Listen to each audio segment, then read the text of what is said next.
Hello বন্ধুরা, আজকে আমি আপনাদের নতুন কিছু দেখাবো। সেটা হচ্ছে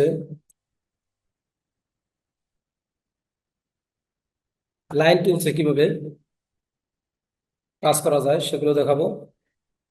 আমাদের আগের ভিডিওতে আমরা দেখিয়েছি selection tool, direct selection tool, এবার পেন টুল, এবারে কার্ভ টুল। আজকে দেখাবো লাইন টুলসে, শুধুমাত্র লাইন টুলস দিয়ে কি কাজ করা যায়। আমি একটা ফাইল ওপেন করলাম, করে আমি লাইন টুল নিলাম।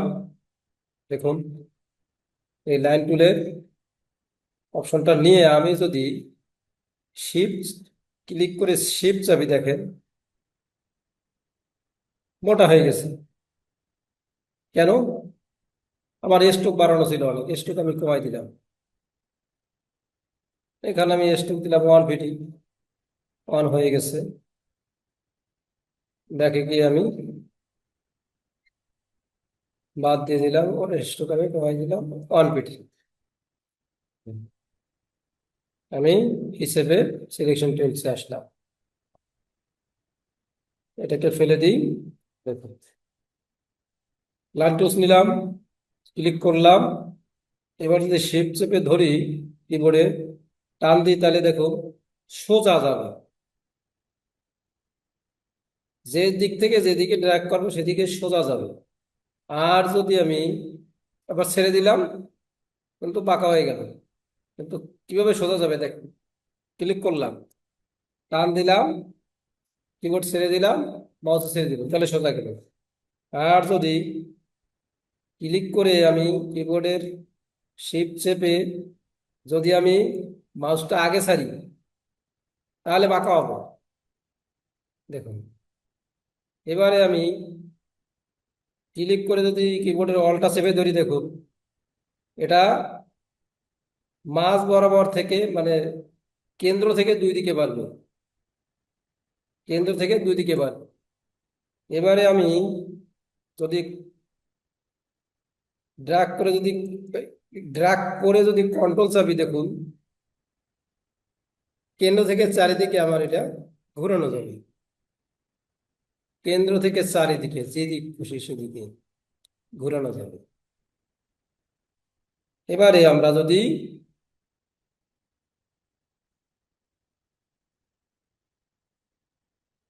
ড্রাগ করি, ড্রাগ করে আমি এই ড্রাগ করলাম।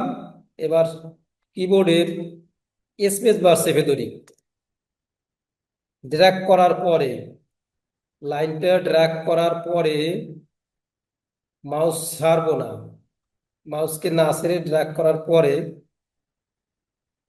মাউস ছাড়তেছি না কিন্তু কিবোর্ডের স্পেস বার চেপে ধরি আমি, তাহলে আমার লাইনটা ইচ্ছা খুশি মতো আমি সরাইতে পারতেছি। এবার আপনাদের একটা মজার জিনিস দেখাবো, এগুলি ডিলিট দিয়ে দিই। একটা লাইন টুল নিলাম,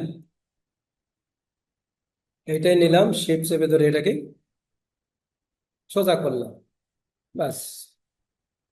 এর স্ট্রোক আমি বাড়াই দিলাম,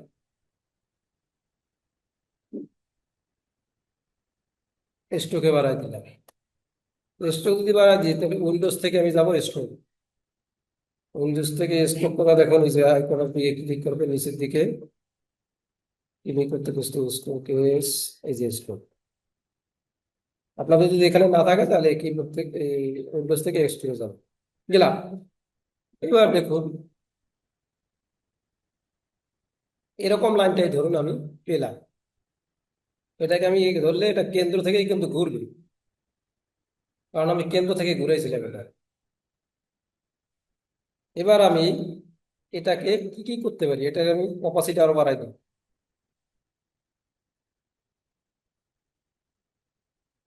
80 করে দিলাম। এবার দেখো স্ট্রোকের মধ্যে 80 পিটি দিলাম আমি। এবার ক্যাপ, ক্যাপ বলতে এই দুই মাথার যে ক্যাপ, ক্যাপটা আমি যেরকম রাখবো সেরকম হবে। এরকম রাখি এরকম, এবার এরকম রাখলে এরকম হবে। আমার যেরকম আছে এরকমই আমি রাখলাম। এবার কর্নার, কর্নার গুলো কেমন হবে? যদি কর্নারটা এরকম চাই, এরকম চাই, এরকম চাই, কিন্তু হবে না। কারণ কি? সেই ক্ষেত্রে আমার পেন টুল নিয়ে আমি দুইটা লাইন ক্রিয়েট করব, তাহলে তো কর্নার আমি পাবো না। একটা নিলাম, একটা নিলাম, কর্নার হয়েছে। এবার এটা সিলেক্ট করলাম ভি দ্বারা। এবার আমি যদি এই কর্নারে এই দেখুন কর্নারটাই এরকম হয়ে গেল। এবার এই কর্নারটা আবার অন্যরকম হতে পারে, দেখুন এরকম আমি করতে পারি। এবার যদি এই দুই মাথাকে আমি যদি গোল করতে চাই, তাহলে আমি এটাতে ক্লিক করলে দুই মাথা গোল হয়ে গেল। দেখুন কি মজার জিনিস। এবারে নিচের দিকে আসি। এই ড্যাশড লাইন হলো line dot dot dot dot আকারে আসবে, এবং এই ডট আকারে আসবে দেখুন। এবার যদি আমি এটাকে এরকম এরকম দেই, দেখুন ডট ডট আকারে আসবে। ডট কত দেওয়া আছে? 20 দেওয়া আছে। 20 না দিয়ে আমি আর দিই, বাড়াই দিলাম। ডট দিস কমাই দিচ্ছি, দেখুন কমতেছে, কিন্তু আকার কিন্তু কমতেছে। তো ওইটা দিয়ে ভালো বোঝা যাবে না, তাহলে আমার এইটা দিয়ে এটা দিয়ে যাইতে হবে। দেখুন, এটাকে এটা দিয়ে ভালো বোঝা যাবে, কারণ ওখানে দুইটা লাইন ছিল, দুইটা লাইন অ্যাড করা ছিল, ওটা বোঝা যাবে না এইটাই দিয়ে। দেখুন এখান থেকে ড্যাশে ক্লিক করলাম, এখানে পিডি যদি আমি বাড়াই দিই, কত? যত বাড়াবো দেখুন, বাড়াই দিলাম। ড্যাশ কয়টা হবে? ড্যাশ দিছি 10টা, 10টা হয়েছে। এবার এবার দেখেন গ্যাপ কতটুকু হবে। গ্যাপ যদি কিরকম দিয়ে কিরকম যেরকম দেবো সেরকম গ্যাপ হতো।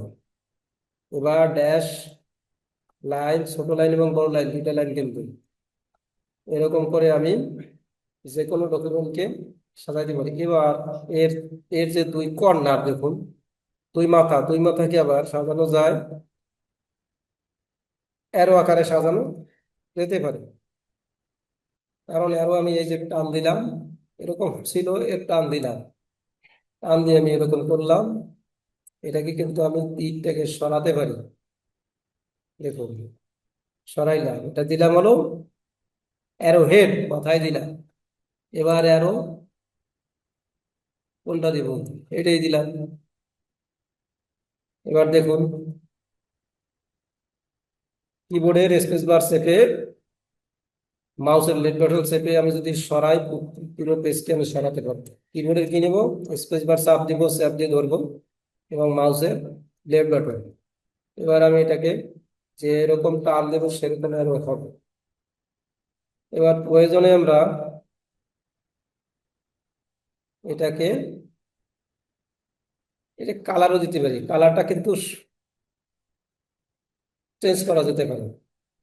এবার আর একটা ডকুমেন্ট নিয়ে আমি দেখুন কি কাজ করা যায়। এটাকে আমি সুইচ ড্যাশ দিলাম না, ড্যাশ উঠাই দিলাম, উঠাই দিলাম, স্ট্রোক আরো বাড়াই দিলাম, স্ট্রোক 100 দিলাম। এবার আমি এটাকে স্ট্রোক আরো বাড়াই দিই। হ্যাঁ, বাড়াই দিয়ে এটাকে আমি দেখুন কি করা যায়। এই পয়েন্টটা ধরে আমি এবার যাব কিবোর্ডের শিফট ডব্লিউ চাপবো, কিবোর্ডের কি চাপবো? শিফট ডব্লিউ চাপ দিলে স্মার্ট টুল আসলো। এই টুলটা উইড টুল যেটা যাকে বলা হয়, এটা আসলো। আসার পর এটার এই যে মাঝ বরাবর যে পয়েন্ট আছে, এটা ধরে আমি যেরকম দেবো দেখুন সেরকম ডকুমেন্ট হয়ে গেল। এবারে আমি যদি এই মাঝ বরাবর যে যে কয়টা বরাবর টান দেবো সেই কয়টা পয়েন্ট হবে এবং কাজ করা যাবে। দেখুন এটার মাথাটা সোজা করে হবে। আমি যদি এই বরাবর দিই, দেখুন এই যে এরকম। আমি যদি এদিকে সরাই, এরকম হয়ে যাবে। এবারে আমি এখানে যদি আর একটা পয়েন্ট বানাতে চাই, এরকম হবে।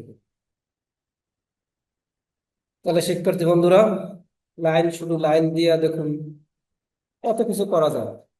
তাহলে আপনারা নতুন যারা আছেন বাসায় বসে শুধু লাইন ক্লোজ দিয়ে বিভিন্ন ডকুমেন্ট তৈরি করেন। আর বলে রাখছি, আমাদের চ্যানেলটি যদি ভালো লাগে, তাহলে আমাদের দেওয়া ভিডিওগুলো যদি আপনাদের ভালো লাগে, আমাদের ভিডিওটা যদি আপনাদের ভালো লাগে তাহলে আপনারা আমাদের চ্যানেলটি সাবস্ক্রাইব করে দিবেন। সকলকে ধন্যবাদ, ভালো থাকবেন।